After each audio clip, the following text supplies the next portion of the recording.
TV. Welcome to your RNC, Compassion in Action. In this TV series, we will get an inside look at the Royal Newfoundland Constabulary. Join us as we ride alongside patrol, traffic, and canine units, witness the versatility and grace of the mounted unit, and step inside the world of drug investigation and forensics. But that's just the beginning. We'll also get a look at how our officers are committed to serve with empathy and respect. This is more than just policing. This is your RNC in action.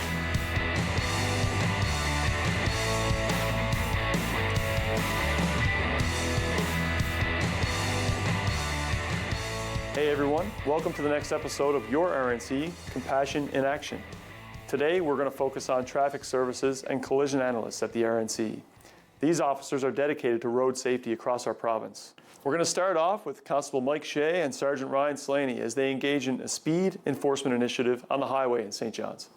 So my name is Constable Michael Shea. I'm a member of the RNC Traffic Service Section. I'm also a collision analyst. Today we're going to go out and do what's called a targeted LiDAR event up on Team Gusha Highway. So that event involves an officer using a handheld speed device and advising us what the vehicle make model is and the speed of the vehicle, and then we will, as chasers, chase the vehicle down. LiDAR is a very specific targeted speed device, which allows us to, in heavier traffic flow, to determine which vehicle is actually traveling the fastest. Kind of as we're driving around in the middle of our shift, I know we're going up to do an event, but we're still kind of just looking around to ensure that drivers are adhering to the Highway Traffic Act and they're not distracted while they're driving, they're off their cell phones. And any other infractions, moving violations and or infractions under the Highway Traffic Act, which we could look for, is plates that are peeled. I know it's that's something that's coming up lately with that new photo radar coming in. You actually had to have your plate cleared. It's your responsibility. I know that they're peeling, but it's still your responsibility to ensure that they are visible and that we can read them. And even in the winter time, that they're supposed to be cleared and visible at all times. So what we normally do before we start an event, we'll stage just close to the event that we were doing the target event, and we'll discuss how we're going to roll out. Now, most of us are doing this on a regular basis, so we will roll out and we will discuss kind of what channel we're going to be on. We're going to discuss how we're going to come out, who's kind of going to be the lead vehicle, and from there. Serge, how you doing? Good, good. So essentially what I'm doing is, this is the Dragon Eye Compact Speed LiDAR. So what this is, it's a speed detection device. It's got a little red laser dot on it, and I'm actually pointing it at the vehicles that I want to capture their speed on. So it's target specific, meaning it's not just sending out and capturing everything that's coming at me. It's specific to, I'm actually capturing the speed of any vehicle that I point at, and I can do vehicles that are coming toward me or going away from me. You get a beep sound, it kind of makes like a sound, and then it kind of makes a solid tone that lets me know that's locked in. And I'm seeing the speed on my screen here as well. So just as an example, I'll give you one here in a second. So the speed on this road is 80 kilometers an hour. That's the speed limit. So as an example, that car that's coming there right now is doing 96. So you can actually see the speed limit on it, and then you can see I got that at 277 meters. So the reason why that's important is because presumably I would see it and capture its speed line before it sees me. Is the benefit of the LiDAR. Yeah guys, first one in line there, I got a 108. It's coming to the bridge here right now. It's a Bronco. It's in the curb lane. It's a bluish or black Bronco under the bridge here now. It's doing 108.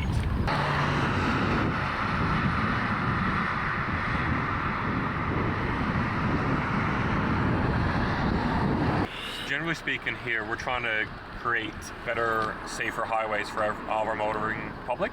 So essentially what happens is anytime speed is increased, there's more potential for more serious injuries related to any collisions that happen. We're looking for a bit of everything. Looking for any dangerous driving, any aggressive passing, cell phone use, making sure that people do have seatbelts on. Speed is primarily what we're looking for here right now. that also nets us lots of other things as well, like checking registrations, check for sobriety, a bunch of other things. But speed is the #1 complaint on our highways that we're getting. So we're just trying to make the roads a little bit safer by actually enforcing speed up here on the roadways. Jamie, I got a 113 coming there now. 113, it's a GMC pickup, silver, towing a trailer.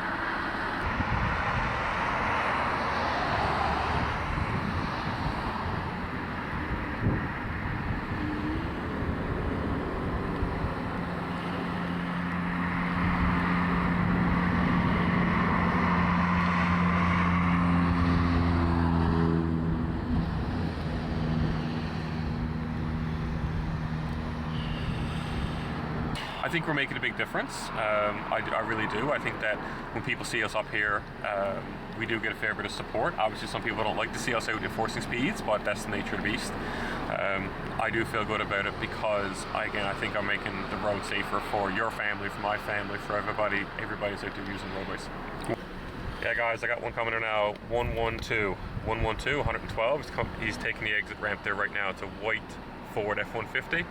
He's going to come to you there. 112.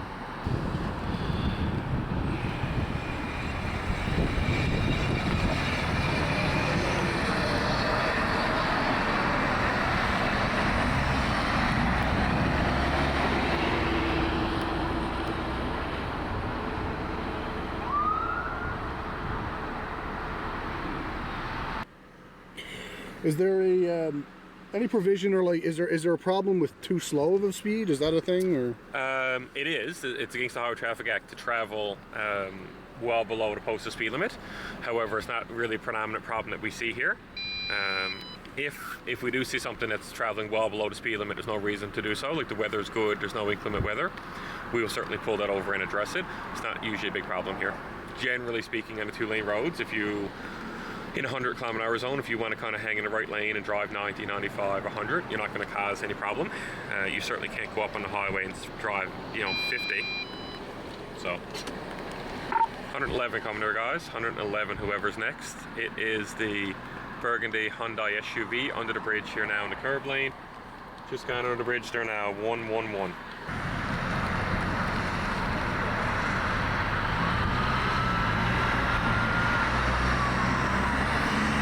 And coming into peak summer hours and peak summer times, there's 3 of us. Sometimes we'll have 6 or 7 vehicles up here that are chasing, and they'll literally be, just as we come back, we're gone again, just as we come back, we're gone again.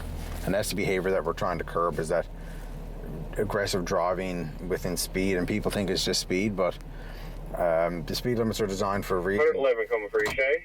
It is a pickup truck, looks like a GMC, it's in the curb lane. It is a GMC. Black in color, he slowed down significantly now, he's under the bridge. 111 he was doing, it's the only vehicle. GMC, looks like he's listed as well. Black in color. 10-4, copy. The blue GMC in front of me, 111.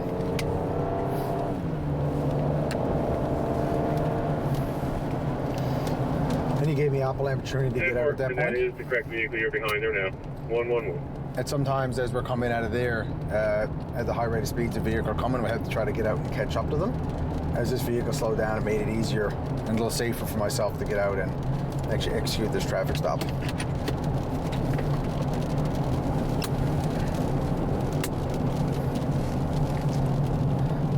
And most times before we even stop a vehicle, they see us and they know that we're actually going to stop them, and they kind of anticipate where we're going to stop.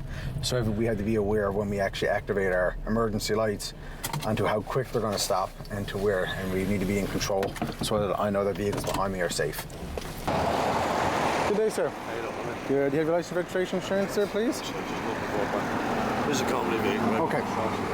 My name is Mike Shea. I'm a member of RNC Traffic Service Section. Familiar with me, actually.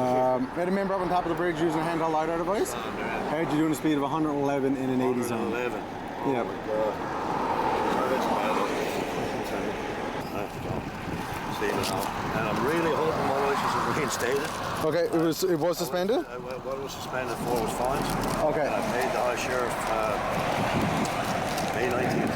Okay. High sheriff. I got a letter. I was just looking for the letter. Okay, do you have any ID on you at all?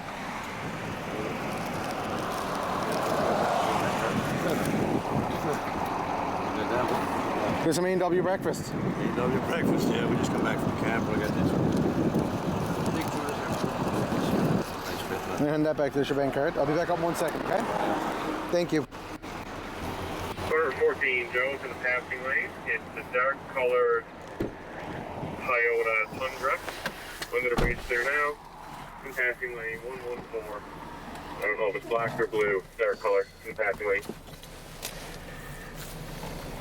So the gentleman didn't have his driver's license on him, so just got to confirm all his information.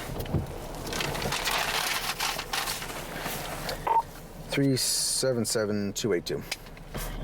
Back to 282, his latest suspension was for points, and it says he needs to do a driver safety course required, PSC required, so I don't know if he hasn't done that or... 10-4, I'll go have a chat with him. Thank you. Yeah, because he's saying he paid his fines in it with the high sheriff, but I don't think he went through motor vehicle after the two different things. I think he still had to go and get it reinstated, but I'll have a quick chat with him. His vehicle's actually expired. It's a company vehicle. But he got all his fines paid. Because a lot of times you see significantly high fines with pending reinstatement.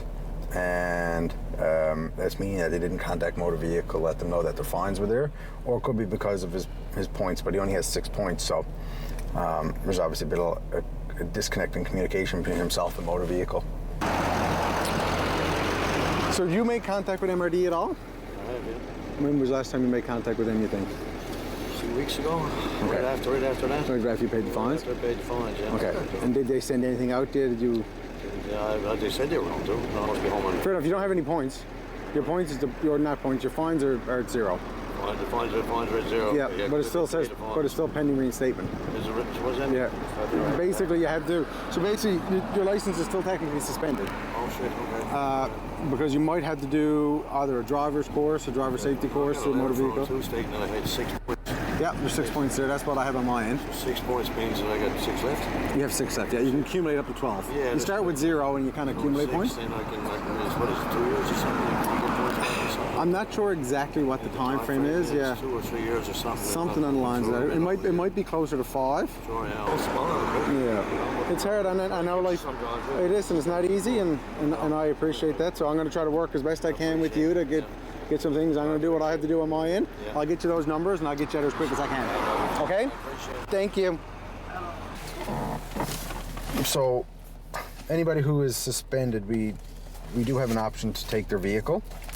And the conversation I had with the gentleman there is that we're going to get someone to come pick up his vehicle, actually has a valid driver's license, and allow them to remove the vehicle here, because I don't want to financially disregard the company. However, somebody who is not trying to kind of show that process, who had a significant amount of fines, who is not trying to better himself and kind of get in good with the Highway Traffic Act and the law, that it would be a different story. But I can tell by speaking with him, he's kind of trying to get everything in order, and it's fallen in a hard place. So we can speak with him, we can help him out as best we can. I'll still issue him a couple of summary fence tickets, and then allow him to allow them to operate that vehicle for work purposes.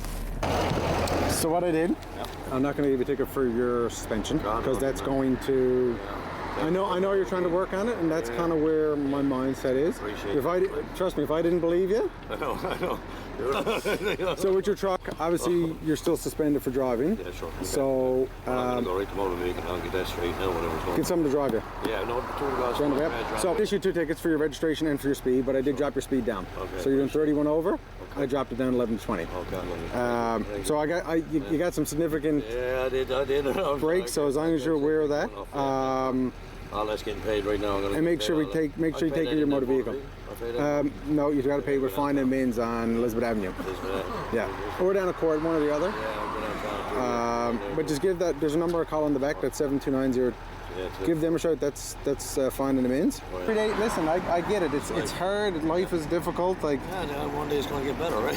Listen, you wake up every morning and the sun's shining, and even here if the fog's up, it's still a good day, right? I died 2 years ago, right? I spent 5 days in a coma.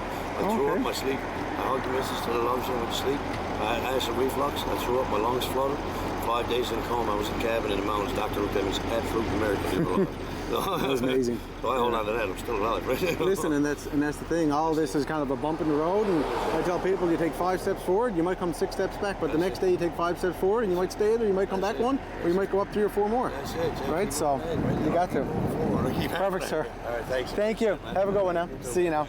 See you all. I hope you enjoyed your A&W. It's always a good breakfast. See ya. It's not uncommon that these speed enforcement initiatives are also about education and communicating with our community. Now we're going to go meet Constable Michael Shea as he responds to a collision, a single vehicle rollover on the highway in St. John's. 376282, do you want to 10-9 the details of that collision as well? Single vehicle rollover, eastbound lane on Pitts, just before Ruth Avenue is all I got. 10-4, thank you. Just confirm I'm 1017. 10-4.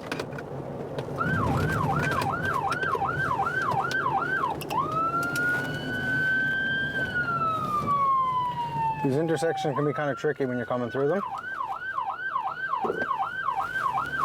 Make sure everyone's paying attention and stopping for you.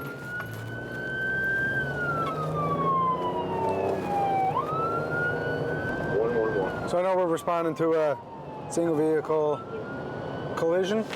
Obviously the roads are wet, so we're going to make sure that we get there safe as well. We're kind of leading up to it. We're just kind of seeing, we know the fire department are on scene.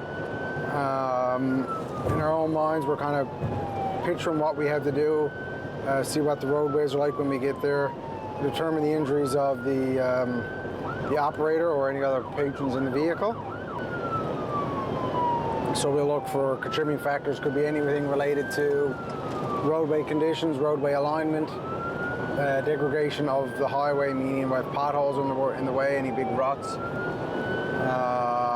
And then we look at contributing factors relations to operators, what they were doing, how manner they were operating the vehicle, and then put it all together. And we could have multiple contributing factors that play a part into an actual collision.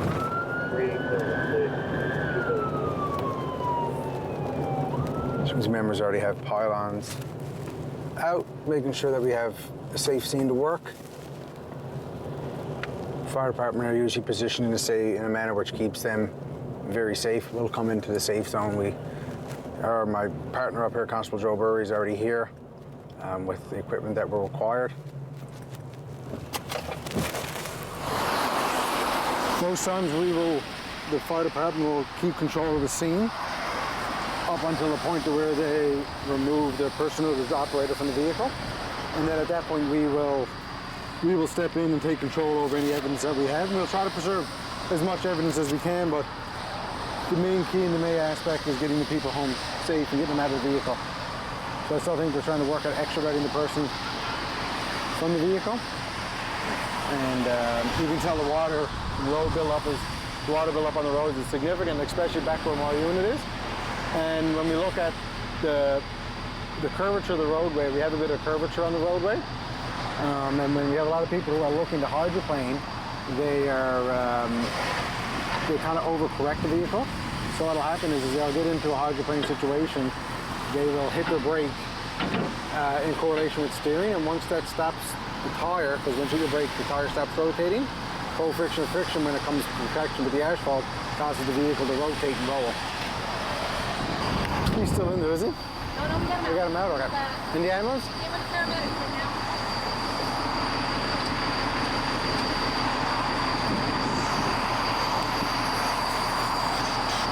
This guy with us, that's all I got to say.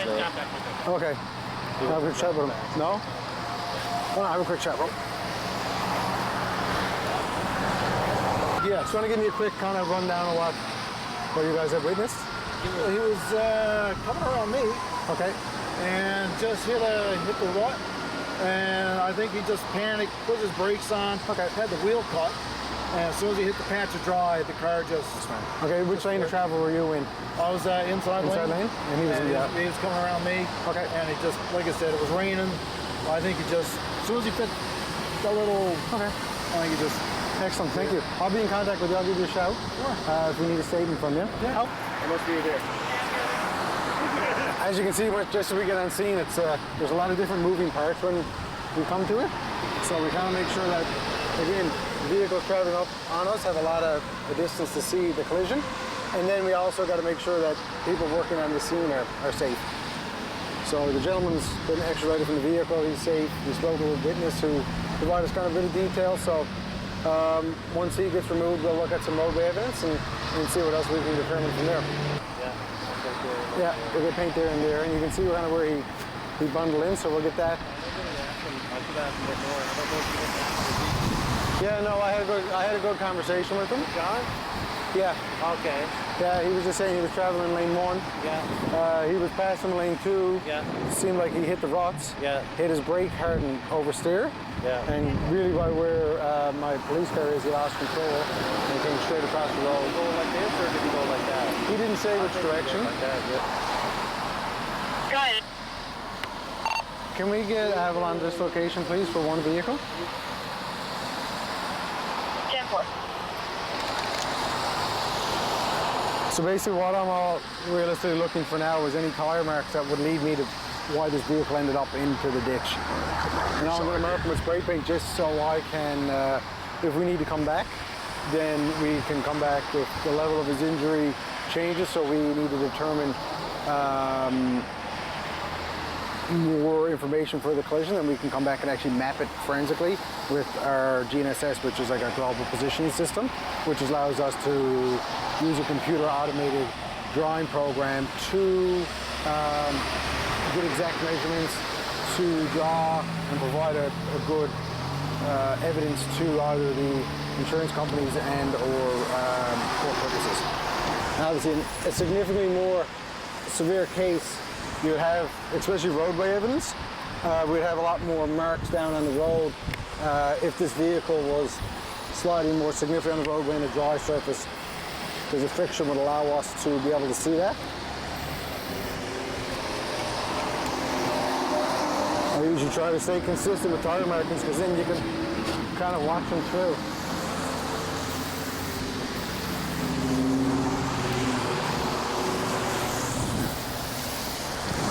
That would be his first point of impact where he started to dig in. As you can see, most of this tire mark here is nice and narrow. As he comes in here and it starts to expand, he's getting more sideways and he actually rotates because you have a big void through here until up to that outer tree. And down in the ditch you can see kind of where he would have dug in there and rolled. So it's not, sometimes where the lack of evidence is important as well, because it allows us to know that the vehicle wasn't in contact with the ground at that point. A lot of these situations where we do get a multiple rollover situation, if the occupant is not wearing their seatbelt, they are to become partially or fully ejected from the vehicle. And you got to think, in the momentum that your body's going, you're traveling 100 kilometers an hour in a vehicle. Your body's also traveling at that speed. So once you become airborne and roll over, your body still has to travel at that speed. There's nothing slowing it down with any harness or seatbelt on. So at that point you become bounced around inside the vehicle, and then you could partially become ejected, depending, or fully ejected, depending on how the vehicle's rotating at the time and where you're to for occupant kinematics within the vehicle. And it becomes dangerous for everybody else in the vehicle if you're not wearing a seatbelt, because then you become a projectile in the vehicle that can cause significant injuries to them. We have a significant role to play with the operators of the tow truck company, because we'll always end up going back if it's a collision of a very severe variety, or if it's a collision that is a fatality. Sometimes we're back at their shop doing some analytical work. We're drafting warrants to search the vehicle to get the event data recorder out of it. What the event data recorder is, it's similar to a black box in an airplane that records pre-crash data. So that'll give us pre-crash data roughly around 5 seconds prior to the collision. And it'll give us, depending on the make and model of the vehicle, it'll give us speed, it'll give us steering, braking ability, or the vehicle brake, ABS, and a couple of other factors that it may give us depending on the make. It'll give us also at point of impact delta V, which is a change in velocity from longitudinal, which is front to back, or lateral, which is side to side. So you can look at a collision just based upon the event data recorder and see if it's an inline collision from front to back, or if it's a side hit from another vehicle. So you can kind of put 2 and 2 together that way and use the vehicle data recorder along with evidence from the roadway to support either a criminal code charge or Highway Traffic Act charge, or to support not laying any charges at all.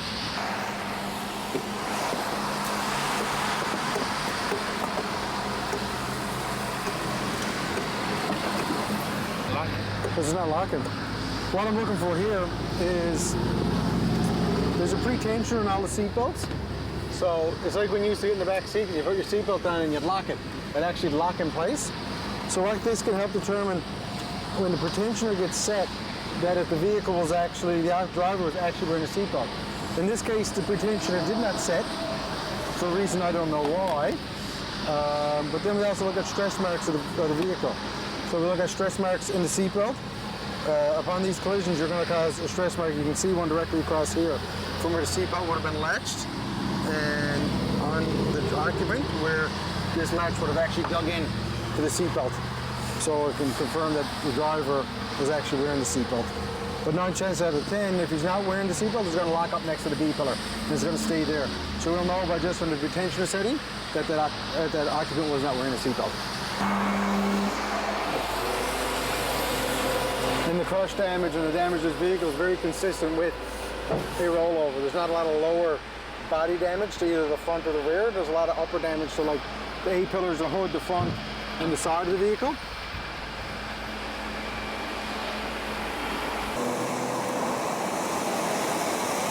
So we're just finishing up. We got tow truck vehicle up on the tow truck.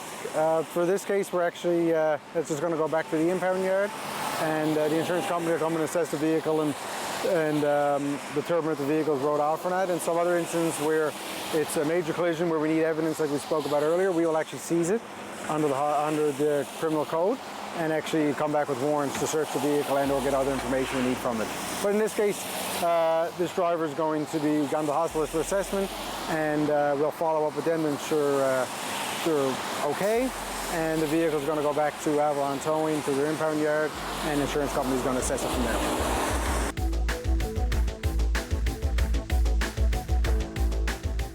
RNC Traffic Services and Collision Analysts are experts in traffic safety in our communities. They work together along with patrol operations to engage with the community, set up checkpoints and other initiatives to promote safety.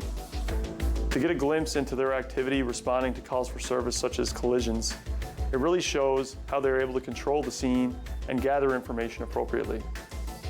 Thank you so much for joining us in this episode. We look forward to next time on your RNC Compassion in Action.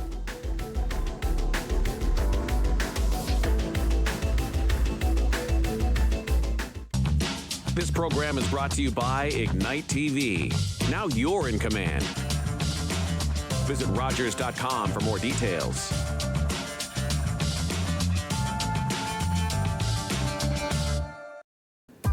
We want to hear from you. Provide feedback on this show or find out how you can get involved. Call, email us, or scan the QR code to take our quick survey. They've reached the summit! Back-to-back Stanley Cup victories.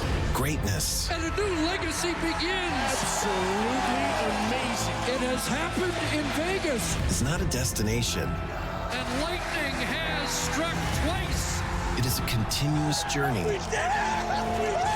that never ends. These are the moments you dream of. Stanley Cup champions. For 25 years, you've been helping to make our roads safer by doing the right thing. You've been the designated driver, you've stayed over, called home, you've called a cab or a friend, and planned ahead. Let's keep doing the right thing. Support sober driving by getting yourself and your friends home safely. Do the right thing. Visit ArriveAlive.org to find out more. Arrive Alive.